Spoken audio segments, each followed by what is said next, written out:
ಎರಡು ಕೈಲಿ ನಮಸ್ಕಾರ ಮುದ್ರಾ.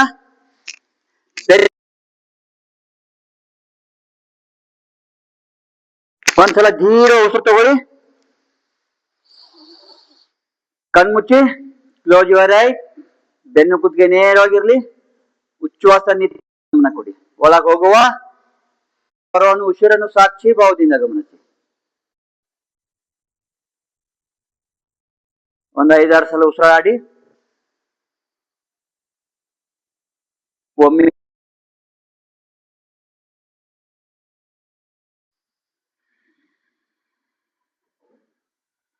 3 ಬಾರಿ ಓಂಕಾರ.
ಎರಡೇ ಇದ್ರೆ ಎರಡು ಪದಕ್ಕೆ ಹಾಕ್ಬಿಡಿ, ಒಂದೊಂದು ಗ್ರೀನ್ ಇದ್ರೆ ಬಲಗಲ್ಲಕ್ಕೆ ಮಾತ್ರ ಹಾಕ್ಬಿಟ್ಟು ಕುತ್ಕೊಳ್ಳಿ.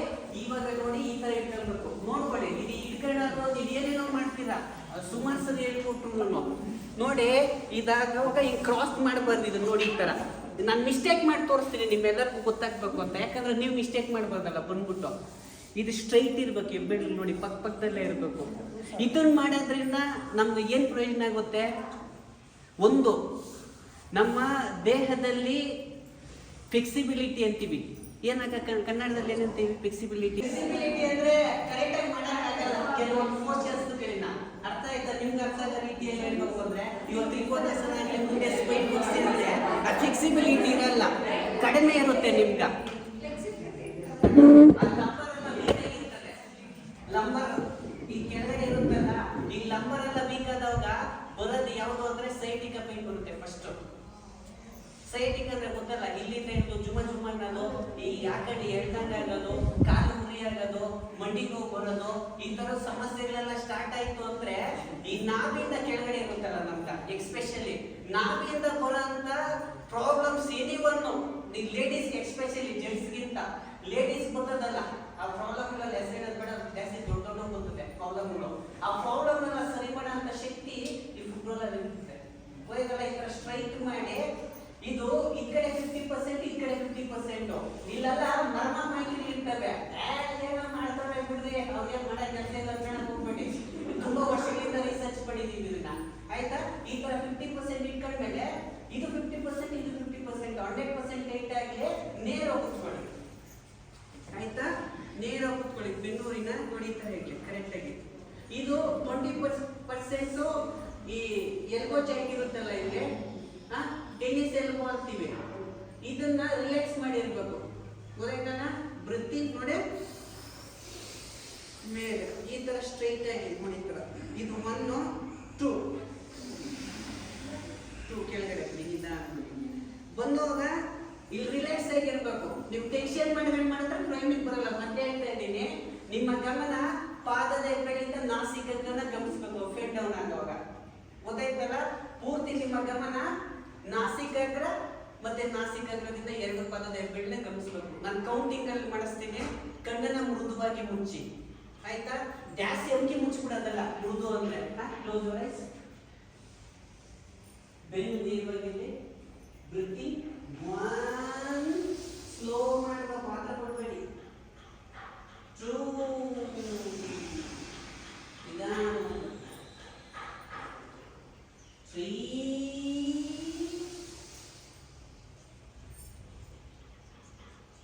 4,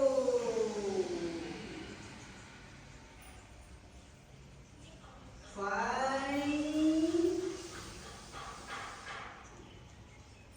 6, 7,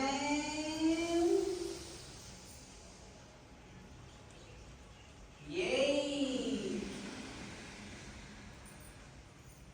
9,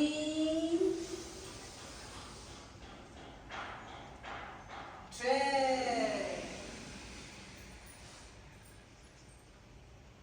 ರಿಲ್ಯಾಕ್ಸ್ ನೋಡಿ, ಹಂಗೆ ಇತ್ತಲ್ಲ ನೋಡಿ.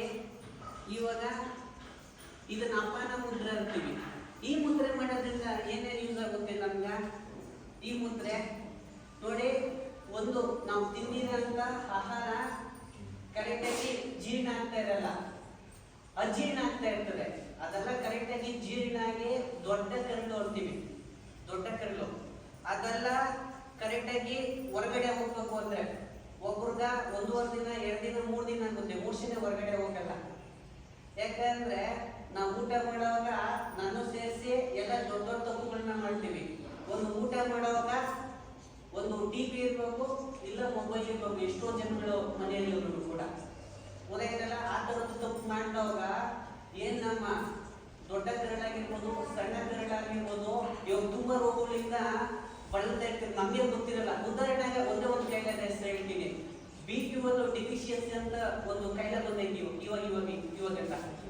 ಅವ್ರಿಗೆ ಏನಾಗುತ್ತೆ ಅಂದ್ರೆ 5 ನಿಮಿಷದಿಂದ1 ಅವರಿಂದ ಏನಾಗ್ತೈತೆ ಗೊತ್ತಾಗ್ತಾ ಇರಲ್ಲ ಅವ್ರಿಗೆ. ಮರುದೇ ಸೇರುತ್ತೆ, ಆಮೇಲೆ ಬೋನ್ ಸ್ಟ್ರೆಂತ್ ಇರಲ್ಲ ಅವಾಗ, ವೀಕ್ ಅಂತ ಇರ್ತದೆ, ಆಮೇಲೆ ಜಾಯಿಂಟ್ಸ್ ಪೇನ್ ಬರ್ತಾ ಇರ್ತದೆ, ಒಂದ್ಸರಿ ಎಲ್ಲೋ ನೋವು ಬಂದ್ರೆ ಇನ್ನೊಂದ್ ಕಡೆ ಎಲ್ಲೋ ನೋವು ಬರ್ತಾ ಇರ್ತದೆ. ಈ ಸಮಸ್ಯೆಗಳೆಲ್ಲ ಸಿಕ್ಕೊಂಡಿರ್ತೀವಿ ನಾವು. B12 ಡೆಫಿಷಿಯನ್ಸಿ ಹೊರಗಡೆ ಬರ್ಬೋದು. ಅದನ್ನ ಕರೆಕ್ಟ್ ಆಗಿ ಮಾರ್ಗದರ್ಶನ ಮುಖಾಂತರ ಸ್ವಲ್ಪ ಫುಡ್ ನ ಚೇಂಜ್ ಮಾಡ್ಕೊಂಡು ಈ ಮುದ್ರದಲ್ಲಿ ಈ ಫುಡ್ ರೋಲರ್ ಕ್ಲಾಸ್ ಮಾಡಿದ್ರೆ ನೀವು 100% 3 ತಿಂಗಳೊಳಗಡೆ ನೀವು ಒಳ್ಳೆ ರಿಸಲ್ಟ್ ತಗೋಬಹುದು. ಆಯ್ತಾ? ನೋಡಿ, ನೀನು ಅಪಾನ ಮುದ್ರ ಅಂತೀವಿ. ಆಮೇಲೆ ಅಪಾನ ಅಂದ್ರೆ ಏನ್ ಗೊತ್ತಾ, ನಮ್ಮ ಒಳಗಡೆ ಬ್ಯಾಟ್ಸ್ ಮೇಲೆ ಬರ್ತಾ ಇರ್ತದೆ, ಅಜೀರ್ಣ ಆಗ್ತಾವಾಗ ತುಂಬಾ ಜನಕ್ಕೆ ಇದು ಆಗ್ತಾ ಇರ್ತದೆ, ನಾನು ಸೇರಿಸಿ ಗಬ ಗಬ ಅಂತ ತಿನ್ಕೊಳ್ಳೋದು, ಟಿವಿ ನೋಡಿದ್ರೆ ತಿನ್ನೋದು, ಯಾರೋ ಬೈಕಲ್ಲಿ ತಿನ್ನೋದು, ಈ ತರ ಅಸೂಯ ಭಾವನೆಯಿಂದ ನೀವೇನ ಆಹಾರ ಸೇವಿಸ್ತಾ ಈ ಹೊರಗಡೆ ನಮ್ಮ NS ಪಾರ್ಟಿಯಿಂದ ಬ್ಯಾಟ್ಸ್ ಮೇಲೆ ಏನಾದ್ರು ಬರ್ತಾ ಇದ್ರೆ ಇದನ್ನ ಸತತವಾಗಿ 28 ಡೇಸ್ ಇಂದ 28 ದಿನದಿಂದ 29 ದಿನದಲ್ಲಿ ನೀವು ಇದನ್ನ ಪ್ರಾಕ್ಟೀಸ್ ಮಾಡಿ ಇವತ್ತು ಮಾಡಿಸ್ತಾ ಇದ್ದೀವಲ್ಲ, ಇದನ್ನ ಮಾಡಿದ್ರೆ ಇಷ್ಟು ಸಮಸ್ಯೆಯಿಂದ ನೀವು ನ್ಯಾಚುರಲ್ ಆಗಿ ಹೊರಗಡೆ ಬರ್ಬೋದು ವಿತೌಟ್ ಮೆಡಿಸಿನ್. ಗೊತ್ತಾಯ್ತಲ್ಲ? Very very important. ಈ ಮುದ್ರೆ ಮಾಡುವಾಗ ಒಬ್ಬೊಬ್ರು ಒಂದೊಂದು ಅವತಾರ ಮಾಡ್ತಾರೆ, ಗೊತ್ತಾಯ್ತಲ್ಲ? ಅವ್ರು ಇಷ್ಟ ಬಂದಂಗೆಲ್ಲ ಮಾಡೋದು, ಮುದ್ರೆ ಮಾಡಿಸ್ಬಿಟ್ಟಿದೀವಲ್ಲ ಅಂತ ಹೇಳ್ಬಿಟ್ಟು. ಗೊತ್ತಾಯ್ತಲ್ಲ? ನೋಡಿ, ಈ ಮುದ್ರೆನ ಮೇಲ್ಗಡೆ ಮಾಡಿದವಾಗ ಒಂದು ರಿಸಲ್ಟ್ ಇರ್ತದೆ, ಅರ್ಥ ಮಾಡ್ಕೊಳ್ಳಿ. ಇದನ್ನ ಮೇಲ್ಮುಖವಾಗಿ ಮಾಡುವಾಗ ಒಂಥರ ರಿಸಲ್ಟ್ ಇರ್ತದೆ, ಇದನ್ನ ಸೈಡ್ ಮಾಡುವಾಗ ಒಂಥರ ರಿಸಲ್ಟ್ ಇರ್ತದೆ, ಇದನ್ನ ಕೆಳಮುಖವಾಗಿ ಮಾಡಿದವಾಗ ಒಂದೊಂದು ರಿಸಲ್ಟ್ ಇರ್ತದೆ. ಉದಾಹರಣೆಗೆ ಇದನ್ನ ಮೇಲ್ಮುಖವಾಗಿ ಮಾಡಿದ್ರೆ ಏನ್ ರಿಸಲ್ಟ್ ಬರ್ತದೆ ನಮ್ಗ? ಉದಾಹರಣೆಗೆ ಹೇಳ್ತೀನಿ, ಕರೆಕ್ಟ್ ಆಗಿ ಮನಸ್ಸಿಗೆ ಕೇಳಿಸ್ಕೊಳ್ಳಿ. ಒಂದು ನಿಮ್ಮೆಲ್ಲರಿಗೂ ಗೊತ್ತಿರ್ತದೆ ಆಸಿಡ್ ರಿಫ್ಲೆಕ್ಸ್ ಅಂತೀವಿ, ಗೊತ್ತಾಯ್ತಲ್ಲ? ಗೊತ್ತಲ್ಲ, ನಿಮ್ಮೆಲ್ಲರಿಗೂ ಗೊತ್ತಿರ್ತದೆ ಆಸಿಡ್ ರಿಫ್ಲೆಕ್ಸ್ ಅಂತೀವಿ. ಅದು ಸರಿ ಹೋಗುತ್ತೆ ಮೇಲೆ ಹಿಡ್ಕೊಂಡವಾಗ. ಆಮೇಲೆ ಇದನ್ನ ಕೆಳಗಡೆ ಮಾಡಿದವಾಗ ಇದ್ರದ್ದು ಏನಿದು ಕೆಳಗಡೆ ಮಾಡಿರ್ತೀವಲ್ಲ ಆರೋಮಾಕಿದ ಕಡೆ ಈ ಅಪಾನ ಮುದ್ರದ್ದು ಈ ಬ್ಯಾಟ್ಸ್ ಮೇಲೆಲ್ಲ ಕಡಿಮೆ ಆಗಿ ನೀಟಾಗಿ ಕ್ಲಿಯರ್ ಆಗಿ ಹೋಗುತ್ತೆ, ಆಚೆ ಹೋಗ್ಬಿಡುತ್ತೆ. ಗೊತ್ತಾಯ್ತಲ್ಲ? ಇದು ಹಿಂಗ ಸೈಡ್ ಮಾಡುವಾಗ ಈ ನಾಭಿಯಿಂದ ಮತ್ತೆ ಈ ಹೃದಯ ಭಾಗದಲ್ಲಿ ಅಸಿಡಿಟಿ ಆಗ್ಬಿಟ್ಟು ಎದೆ ಉರಿ ಬರ್ತಾ ಇರ್ತದೆ ಕೆಲವ್ರಿಗೆ, ಗೊತ್ತಾಯ್ತಲ್ಲ? ಅದು ಈ ಸೈಡ್ ಮಾಡೋದ್ರಿಂದ ಸರಿ ಹೋಗುತ್ತೆ. ನೆನಪಿರ್ಲಿ ಇವಾಗ ಏನೇನು ಹೇಳಿದ್ದೀನಿ ಅಂತ. ನಿಮ್ಗ ಈ ಮೂರಲ್ಲಿ ನಾನು ಮೇಲ್ಮುಖ ಹೋಗು ಹೇಳಿದ್ದೀನಿ, ಸೈಡ್ ಅಲ್ಲಿ ಮಾಡಿದಾಗ ಏನಾಗುತ್ತೆ ಅಂತ ಹೇಳಿದ್ದೀನಿ, ಕೆಳಮುಖ ಹೋಗಿ ಮಾಡಿದ್ರೆ ಏನಾಗುತ್ತೆ ಅಂತ ಹೇಳಿದ್ದೀನಿ. ಇಷ್ಟನ್ನ ನಿಮ್ಮಿಂದ ಯಾವ ಪ್ರಾಬ್ಲಮ್ ಇರ್ತದೋ ಅಧಿಕೃತ ಮಾಡಿ ಮಾಡ್ಬೋದು. ಬಟ್ ಅಪ್ ಅಂಡ್ ಡೌನ್ ಮಾಡುವಾಗ ಹೆಬ್ಬೆರಳು ಪೂರ್ತಿ ಸ್ಟ್ರೈಟ್ ಇರಬೇಕು, ನೆನ್ಪಿಟ್ಕೊಳ್ಳಿ. ಆಯ್ತಾ? ಇವಾಗ ಇದು ಹೇಳಿದ್ದೀನಲ್ಲ, ಈ 3 ಸ್ಥಿತಿಯಲ್ಲೂ ನೀವು ಕೂಡ ನಿಮ್ಗೆ ಯಾವ್ಯಾವ ಸಮಸ್ಯೆ ಅಂತ ನಿಮ್ಗೆ ಗೊತ್ತಿರ್ತದೆ, ಆ ಸಮಸ್ಯೆ ಇದ್ದವರು ಅವ ಕಡೆ ತಿಳಿಸ್ಬೋದು. ಆಯ್ತಾ? ಇದು ಕೂಡ ಹೆಬ್ಬೆರಳು ಸ್ಟ್ರೈಟ್ ಇಲ್ಲಿ. ಎಕ್ಸ್ಪೆಷಲಿ ಇದನ್ನು ವಜ್ರಾಸನದಲ್ಲಿ ಮಾಡಿದ್ರೆ ಅದ್ಭುತವಾದ ರಿಸಲ್ಟ್ ಇರ್ತದೆ ಸುಧಾರಿಸೋದಕ್ಕಿಂತ. ಬನ್ನಿ ವಜ್ರಾಸನದಲ್ಲೆಲ್ಲ ಆಗ್ತಿರೋರು ಸುಧಾರಿಸೋದೇ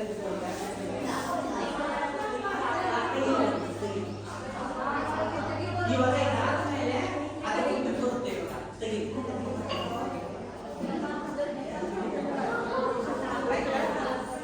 ಮಾತಾಡ್ಬಾರ್ದು ಮೇಡಮ್, ಯಾರನ್ನ ವಜ್ರಾಸನ ಕೂತ್ಕೊಳ್ಳಿ. ನೋಡಿ, ಮಾತಾಡೋಗ್ಬಿಟ್ರಿ ಈ ತರದ್ದು ಎಷ್ಟೋ ಕೆಲ್ಸಕ್ಕೆ ಬರ್ತಿರೋ ಯೋಚನೆಗಳೆಲ್ಲ ಒಳಗಡೆ ಲಾಕ್ ಆಗಿರ್ತದೆ. ನೀವು ಇಲ್ಲಿ ರಿಂಗ್ನ ಲಾಕ್ ಮಾಡಿದ್ರೆ ನಮ್ ಬ್ಲಡ್ ಅಲ್ಲಿ ಯಾರನ್ನೋ ನಾನು ರಚಿತಾ ಮೇಡಮ್ 3-4 ತಿಂಗಳಿಂದ ಅನ್ಕೊಂಡಿರ್ತೀನಿ, ಯಾರು ಭಯಕ್ಕಾಗಿಲ್ಲ ಅಂತ ಹೇಳಿ ರಚಿತಾ ಮೇಡಮ್ ಹೆಸರಲ್ಲ. ಅದೇನಾಗುತ್ತೆ ಅಂದ್ರೆ ಅದು ನ್ಯೂಟ್ರಲ್ ಆಗಿ ಹೊರಗಡೆ ಹೋಗ್ಬಿಡುತ್ತೆ. ನೀವು ಇಲ್ಲಿ ರಿಂಗ್ ಹಾಕ್ದವ್ ಯಾಕೆ ಹಾಕ್ಸ್ತೆ ಅಂದ್ರೆ ಇವಾಗ ಯಜಮಾನ್ರ ಮೇಲೆ ಏನೋ ನಾನು ಓಡಿಸ್ತೀನಿ ಹೇಳ್ತಾ ಇದ್ದೆ, ನೀವು ಕೂರ್ಸಿಲ್ಲ ಅಂತ ನಾವು ಹಿಂದೆ ಇರ್ತಾ ಇರ್ತೀವಿ. ಅದು ನಮ್ಗೆ ಗೊತ್ತಿದ್ದಾಗೆ ಭಯ ಹೋಗ್ಬಿಡ್ತಿದೆ ಇಲ್ಲಿ ರಿಂಗ್ ಹಾಕಿದ್ರೆ. ಯಾಕೆ ರಿಂಗ್ ಹಾಕ್ತಿದ್ದೀವಿ ಅಂದ್ರೆ ಯಾರೋ ಹೊಡಿಬೇಕು ಅಂತ ಇರ್ತದೆ, ಆಗಿದೆಲ್ಲ ನೀವು ರಿಂಗ್ ಹಾಕ್ತಾರೆ ಏನಾಗುತ್ತೆ ನ್ಯಾಚುರಲ್ ಆಗಿ ಅದೆಲ್ಲ ಸರಿ ಹೋಗ್ಬಿಡುತ್ತೆ. ರಿಂಗ್ ಯಾಕೆ ಹಾಕ್ತೀವಿ? ಇದೆಲ್ಲ ಮಾನಸಿಕವಾಗಿ ಮತ್ತೆ ದೈಹಿಕವಾಗಿ ಗೊತ್ತಿರಬೇಕು ನಮ್ಮೆಲ್ಲರಿಗೂ ಕೂಡ. ಆಯ್ತಾ? ಮುದ್ರೆ ಹಿಡ್ಕೊಳ್ಳಿ, ಅಪ್ಪನ ಮುದ್ರ ಓಂಕಾರ ಹೇಳ್ಬಿಟ್ಟೆ ಸ್ಟಾರ್ಟ್ ಮಾಡಬೇಕು. ಆಯ್ತಾ? ಕಣ್ಣು ಮುಚ್ಚಿರಿ. ವೃತ್ತಿ ಸ್ಟಾರ್ಟ್. ಓಂಕಾರ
ಸುಖಾಸನದಲ್ಲೇ ಕೂತ್ಕೊಳ್ಳಿ. ಬೆಸ್ಟ್ ಮೆಡಿಸನ್ ಅಂದ್ರೆ ಇದ್ರಲ್ಲಿ ಮಾಡಿದ್ರೆ ತುಂಬಾ ಚೆನ್ನಾಗಿ ಗೊತ್ತಾಗತ್ತದು. ಮತ್ತೆ ಇವಾಗ ಓಂಕಾರ ಹೇಳಿ, ಶ್ರದ್ಧಾ ಭಕ್ತಿಯಿಂದ ಹೇಳಿ. ನಿಮ್ಮ ಸಂಪೂರ್ಣ ಗಮನ ನಾವಿಂದ ನಾಸಿಕದಿಂದ ತಗೊಂಡಿ ಪ್ರತಿ ಓಂಕಾರ ಫಸ್ಟ್.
ಸ್ವಲ್ಪ ಪಾದಗಳನ್ನ ಆಕ್ಟಿವೇಟ್ ಮಾಡಿ, ಪಾದಗಳನ್ನ ಆಕ್ಟಿವೇಟ್ ಮಾಡಿ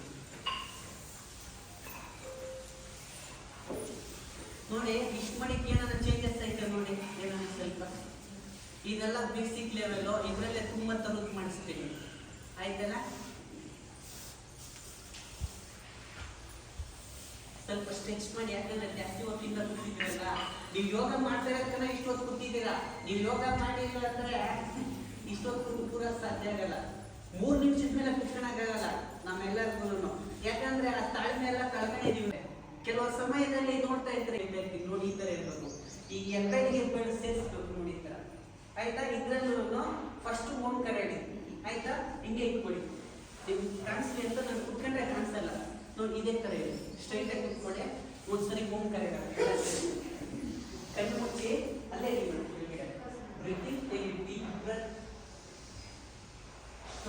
ಓಂಕಾರ.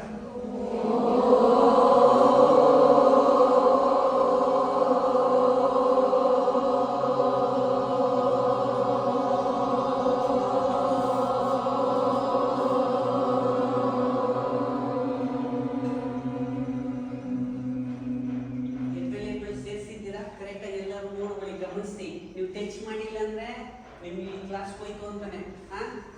ಬ್ರೀತಿಂಗ್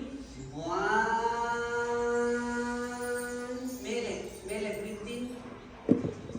ಆರ್ಯತೆ ಮೇಡಮ್ ಏನ್ ಮಾಡ್ತಾ ಇದ್ದೀರಾ? 2 ನಿಧಾನವಾಗಿ ಇಳಿಸಿ. ಹೇಗೆ ಕಂಟ್ರೋಲ್ ಜೊತೆ 3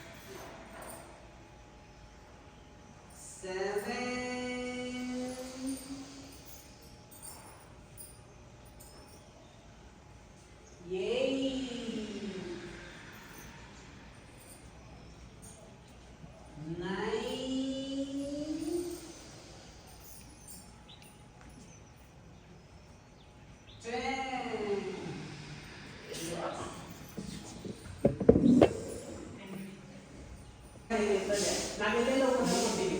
ಅಲ್ಲ ಐತೆ, ಇಲ್ಲ ಐತೆ, ಅದೆಲ್ಲ ಐತೆ, ಇದೆಲ್ಲ ಐತೆ ಅಂತ ಎಲ್ಲ ನಮ್ಮ ಒಳಗಡೆ ಇರ್ತದೆ.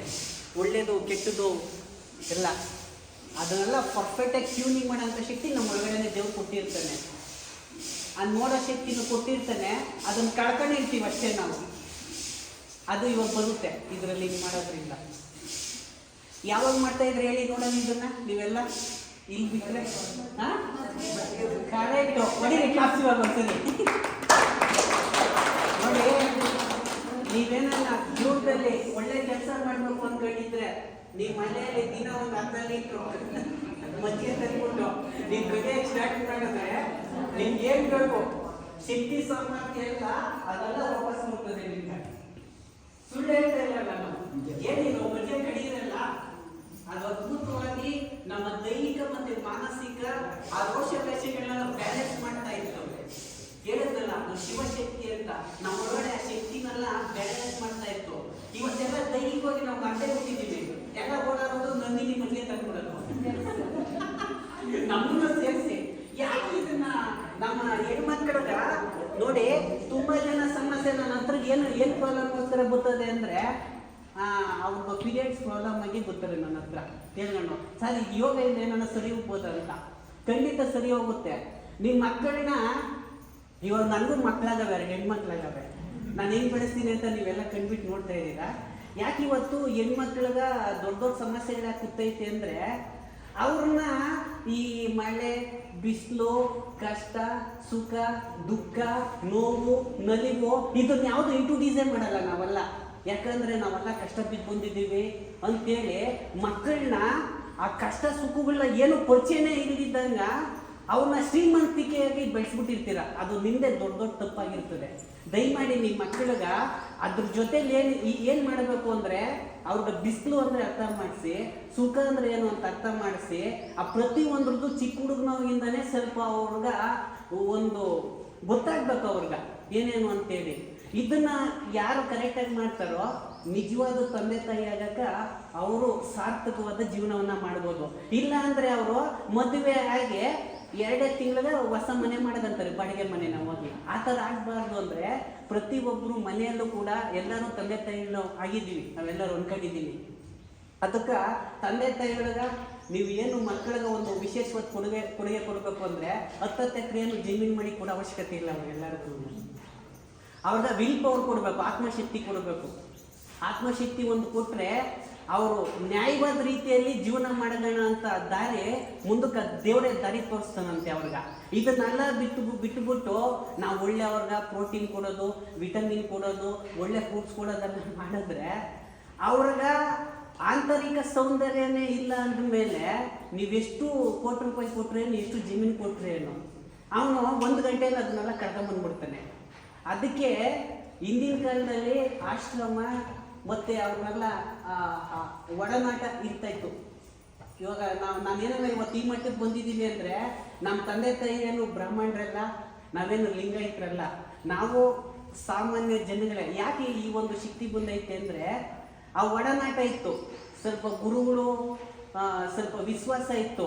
ಆವಾಗಿಂದ ಯಾವುದೋ ಒಂದು ಮಾಡಬಾರ್ದು ತಪ್ಪು ಮಾಡಿ ನನಗೆ ಅನಾರೋಗ್ಯ ಬಂದಿದ್ದಕ್ಕೆ ಯಾವುದೋ ಮಾರ್ಗದಲ್ಲಿ ಹೋಗಿ ಸೇರ್ಕೊಂಡು ಇವತ್ತು ಈ ಮಟ್ಟಕ್ಕೆ ಬಂದಿರೋದು ನಾನೆಲ್ಲರೂ ಕೂಡ. ಆ ಥರದ್ದು ಮಕ್ಕಳು ನೀವಾಗದು ಬೇಡ. ಮಕ್ಕಳಿಗೆ ಸ್ವಲ್ಪ ಸಂಸ್ಕಾರ ಕೊಟ್ಬಿಡಿ ಸಾಕು. ನನ್ನೊಂದು ರಿಕ್ವೆಸ್ಟು. ಏನು ಸಂಸ್ಕಾರ ಅಂದರೆ ಇವಾಗ ಹೇಳಿದ್ನಲ್ಲ ಇಷ್ಟೊತ್ತು ಹೋಗೈತಲ್ಲ, ಆ ಸಂಸ್ಕಾರ ನಿಮ್ಮನ್ನ ಚೆನ್ನಾಗಿ ನೋಡೋದಂತಾರೆ. ಇಲ್ಲ ಅಂದರೆ ನಿಮ್ಮನ್ನು ಕರ್ಕೊಂಡೋಗಿ ಆಶ್ರಮಕ್ಕೆ ಹಾಕ್ತಾರೆ, ವೃದ್ಧಾಶ್ರಮಕ್ಕೆ ಹಾಕ್ತಾರೆ. ಯಾಕಂದರೆ ಇವತ್ತು ಮಕ್ಕಳು ಹುಟ್ಟೋದು ಎಲ್ಲಿ ಹುಡ್ತಾರೆ? ಹಾಸ್ಪಿಟ್ಲಲ್ಲಿ ಹುಡ್ತಾರೆ. ಇವಾಗ ಸಾಯೋದೆಲ್ಲಿ ಸಾಯ್ತಾರೆ? ಹಾಸ್ಪಿಟ್ಲಲ್ಲೇ ಸಾಯ್ಬೇಕು, ಇಲ್ಲ ನಡಿ ರೋಡಾಗ ಸಾಯ್ಬೇಕು. ಅಂಥ ಪರಿಸ್ಥಿತಿ ನಮ್ಗೆ ಯಾರಿಗೂ ಬರೋದು ಬೇಡ. ಅದು ಬರಬಾರ್ದು ಅಂದರೆ ನಾವು ಏನು ನಮ್ಮ ಮಕ್ಕಳು ಇರ್ತಾರಲ್ಲ, ನಮ್ಮ ಪೀಳಿಗೆ, ಅದಕ್ಕೆ ಅವ್ರ ಮುಂದೆ ಜಾಸ್ತಿ ತಪ್ಪುಗಳನ್ನ ಮಾಡ್ಕೊಡ್ದು ನಾವು ಯಾರೂ ಕೂಡ. ತಪ್ಪುಗಳು ಅಂದರೆ ನಮ್ಗೆ ಗೊತ್ತಿಲ್ಲದಂಗೆ ಮಾಡ್ತಾ ಇರ್ತೀವಿ ಬೇಕಾದಷ್ಟು ತಪ್ಪುಗಳನ್ನ. ಆ ತಪ್ಪುಗಳನ್ನ ದಿನ ದಿನ ದಿನ ದಿನ ದಿನ ದಿನ ದಿನ ದಿನ ದಿನ ದಿನ ದಿನ ದಿನ ಕಡಿಮೆ ಮಾಡಬೇಕು. ಅವ್ರ ಮುಂದೇನಾದರೂ ನ್ಯಾಯವಾದ ರೀತಿಯಲ್ಲಿ ಬದುಕಿ ತೋರಿಸಿದವ್ರ ಅವರು ನ್ಯಾಯವಾದ ದಾರಿಯಲ್ಲಿ ಬರ್ತಾರೆ. ಇದೊಂದು ರಿಕ್ವೆಸ್ಟ್ ನಂದು. ಯಾಕಂದರೆ ನಾನು ತುಂಬ ಮನೆಗಳಾಗ ನೋಡ್ತೀನಲ್ಲ, ಐಶ್ವರ್ಯವಂತರವ್ರೆ, ಕೋಟ್ಯಾಧಿಪತಿಗಳವ್ರೆ ಎಲ್ಲರೂ. ಆ ಮಕ್ಕಳಿಗೆ ಬಂದವ್ರನ್ನ ಹೆಂಗೆ ಮಾತಾಡಿಸ್ಬೇಕು, ಅವ್ರಿಗೆ ನೀರು ಕೊಡ್ಬೇಕಾ ಬೇಡ, ಇದ್ಯಾವುದೂ ಗೊತ್ತಿಲ್ಲ ಇವಾಗಿನ ಪೀಳಿಗೆಯಲ್ಲಿ. ನಮ್ಮ ಕಾಲದಲ್ಲೆಲ್ಲ ಭಾಳ ಚೆನ್ನಾಗಿ ನೋಡ್ಕೊಂಡು ಯಾರ ನಾವು ಬಂದರು ಅಂದರೆ.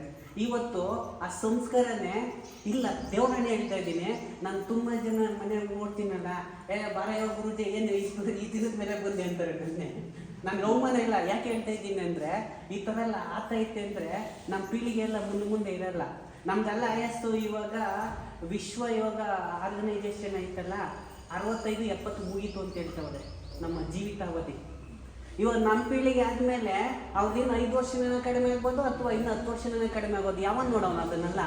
ಅದಕ್ಕೆ ಆ ಸಂಸ್ಕಾರನೆಲ್ಲ ಕೊಟ್ಟವಾಗ, ನಾವು ಧ್ಯಾನ ಮಾಡಿದವಾಗ, ಪ್ರಾಣಾಯಾಮ ಮಾಡಿದವಾಗ ನಮ್ಗೆ ಒಂದು ಸ್ಟೆಬಿಲಿಟಿ ಗೊತ್ತೈತೆ. ಯಾರ್ಯಾರ ಹತ್ರ ಹೆಂಗೆ ಮಾತಾಡಬೇಕು. ಯೋಗ ಅಂದರೆ ನಾವು ಅನ್ಕೊಂಬಿಟ್ಟಿದ್ದೀವಿ, ಬಿಡಿ ಆಸನ ಮಾಡಿಬಿಟ್ಟು ನಾನು ರೋಗರಹಿತವಾದ ಜೀವನ ಮಾಡಿಬಿಟ್ರೆ ಸಾಕು ಅಂದ್ಕೊಂಡಿದ್ದೀವಿ. ಅದೆಲ್ಲ ಯೋಗ ಅಂದರೆ ನಿಜವಾದ ಯೋಗ ಅಂದರೆ ಏನು, ಈ 4 ಸ್ತರಗಳನ್ನವಲ್ಲ ಅದನ್ನೆಲ್ಲ ಬ್ಯಾಲೆನ್ಸ್ ಮಾಡ್ಕೊಂಡು ಹೋಗೋಂಥದ್ದು.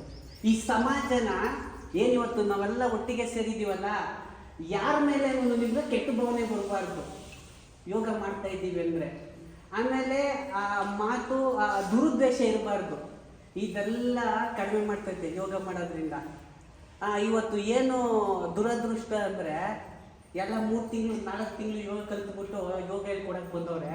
ಅದಕ್ಕೆ ಯೋಗ ಯಾಕೆ ಜನ ಬರೋಲ್ಲ, ಹಿಂದೂ ಮುಂದೆ ನೋಡ್ತಾರೆ ಅಂದರೆ, ಅವ್ರೊಳಗಡೆ ಜ್ಞಾನ ಇರಲ್ಲ, ಅವ್ರಿಗೆ ಹೇಳ್ಕೊಡಕ್ಕೆ ಬರಲ್ಲ.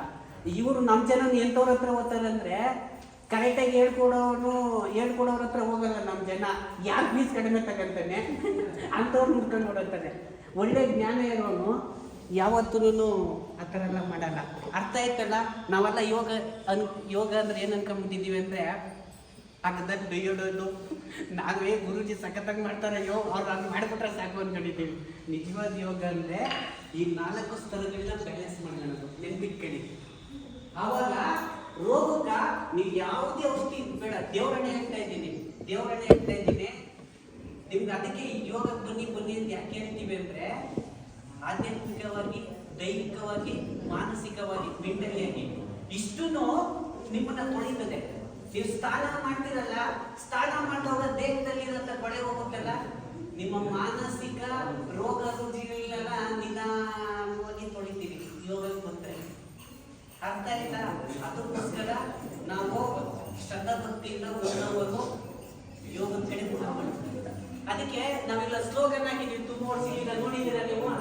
ನೋಡಿದ್ದೀರಾ? ಈಗ ಯಾರನ್ನ ನೋಡಿ ಸ್ಲೋಗನ್ ಕೇಳಿದ್ರೆ ಏನಾಗ್ತದೆ ಮ್ಯಾಪ್ ಕೇಳ್ಕೊಂಡು ನೋಡ್ತಾರೆ. ಮಾಡಿದ್ದಾರೆ ಯೋಗ. ಅದಕ್ಕೆ ಇದನ್ನೆಲ್ಲ ಯಾಕೆ ಹೇಳಿದೆ ಅಂದ್ರೆ, ಬಹಳ ಸಿಂಪಲ್ ಆಗಿರೋದು ಮಾಡಿದ್ರು ನಮ್ಗೆ ಅದ್ಭುತವಾದ ಶಕ್ತಿ ಸಾಮರ್ಥ್ಯ ನಮ್ಮ ಒಳಗಡೆ ಬರುತ್ತೆ. ಅದನ್ನ ಅನುಭವಿಸ್ಬೇಕು ಅಂದ್ರೆ ಕೆಲವರು ಗುರುಗಳು ಮಾರ್ಗದರ್ಶನ ಆಗಬೇಕು. ಅದನ್ನ ಇವ್ರು ಮಾಡಿದ್ರು.